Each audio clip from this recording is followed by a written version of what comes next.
in collaborazione con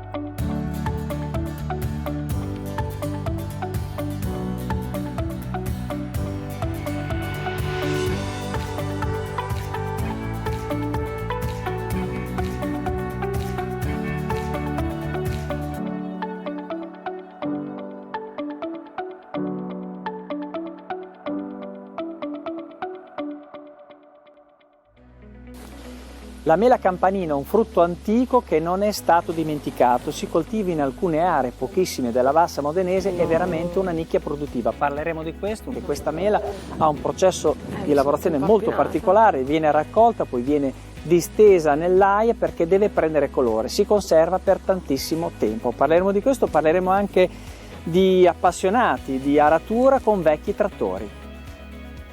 E poi il Baccanale 2023, rassegna culturale ed enogastronomica organizzata dal Comune di Imola da oltre 30 anni. Un ricchissimo calendario di eventi, tutti ispirati al tema di questa edizione, Mediterraneo, con la M minuscola.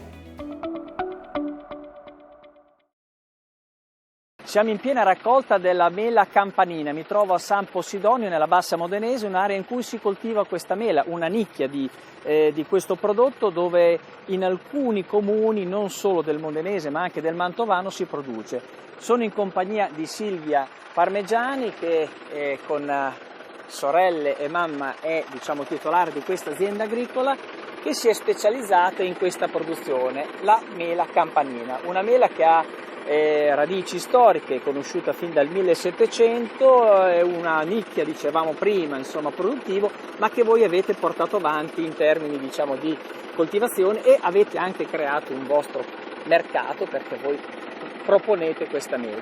Allora Silvia, parliamo di questo pomo che si coltiva solo in queste zone e che voi da anni lo portate avanti come coltivazione. Quali sono le caratteristiche di questa mela?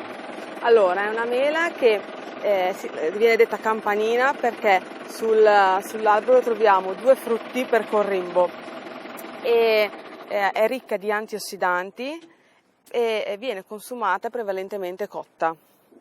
Quindi questo però il processo, innanzitutto va detto che è una mela che viene raccolta molto avanti, dopo la seconda, la prima decade di ottobre normalmente, sì. Viene raccolta che è ancora molto verde, sì. Poi subisce un processo di lavorazione molto semplice, che è quello di stare al sole per qualche giorno perché poi diventa rossa. Sì, diciamo che questo non è un frutto che raccogli, metti subito in cassetta e vendi, ha un'altra lavorazione, quindi viene raccolta che è verde così e viene stesa al sole. Noi lo stendiamo per terra, ma c'è chi la stende nell'aia, c'è chi la stende nelle cassette, poi magari la muove un po' per farla prendere il suo rossore. Per 2 o 3 giorni, poi dipende anche dalle giornate, perché ha bisogno dell'alterazione molto termica tra il giorno che c'è caldo e la sera che c'è freddino. E poi non va neanche stesa molto al sole perché sennò si può scottare come ci scottiamo anche noi d'estate. E quindi ogni sera, dopo la raccolta, ci fermiamo un po' prima di raccogliere, la stendiamo al sole, e che noi la stendiamo su una rete antigrandine a contatto col suolo e la lasciamo qualche giorno finché non prende il suo bel rossore di rosso acceso, un bordeaux, perché dopo se la lasciamo troppo gli viene una macchiettina bianca che vuol dire che lì si è già scottata. Quindi occorre molta esperienza, né poco né troppo. E poi esatto. Quest'anno, il 2023, è stato molto particolare perché il sole ha aiutato, anche a ottobre è stato molto caldo, quindi probabilmente devono restare al sole un po' meno rispetto ad annate un po' più fredde. Sì. Il fresco di notte c'è e quindi adesso funziona molto bene. diciamo che in momenti in cui dovesse piovere, come fate? Le coprite? Insomma, ci sarà un meccanismo per cui dovete proteggerle se sono esposte così alle intemperie? Allora, diciamo che un po' guardiamo anche le previsioni, quindi magari va stesa entro i 2 giorni dalla raccolta e se piove magari cerchiamo di aspettare a stenderla.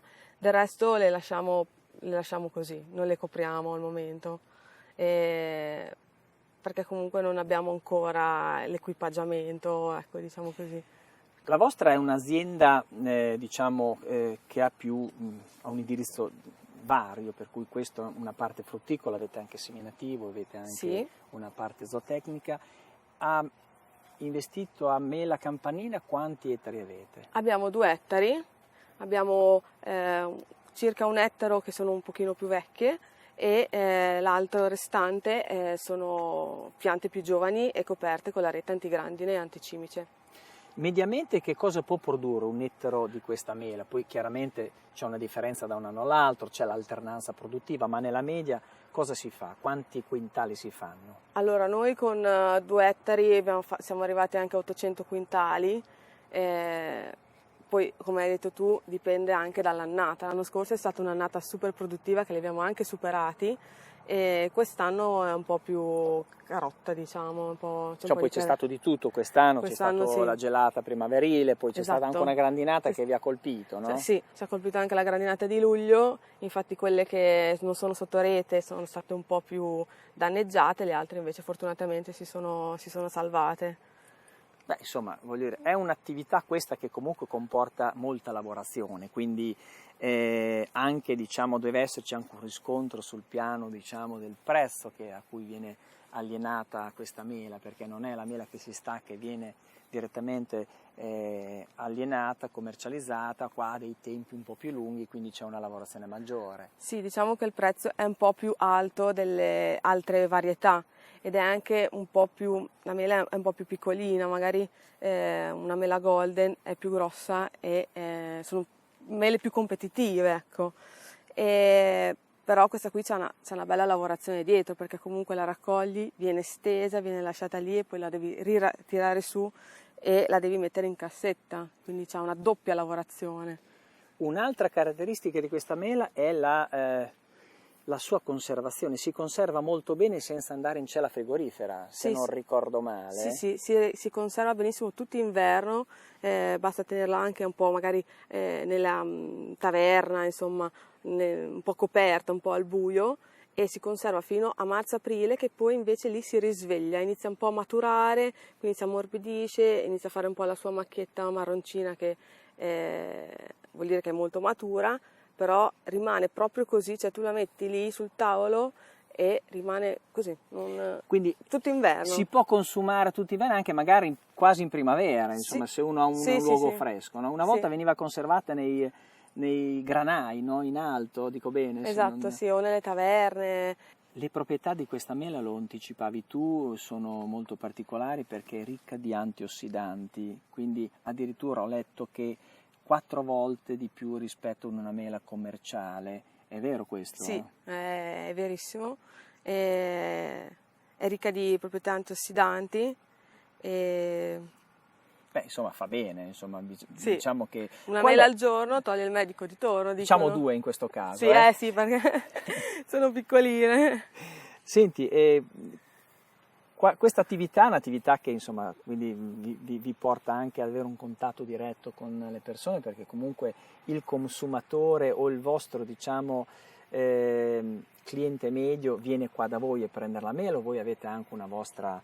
diciamo rete commerciale? Allora noi abbiamo, perché facciamo 800 quintali sono tanti, sì, abbiamo una vendita diretta a casa e poi le commerciamo ai mercati ortofrutticoli e a dei piccoli anche commercianti, quindi sì, diciamo che va ancora la mela campanina, essendo una mela antica comunque c'è ancora molta richiesta. C'è la memoria storica di questa mela. Sì.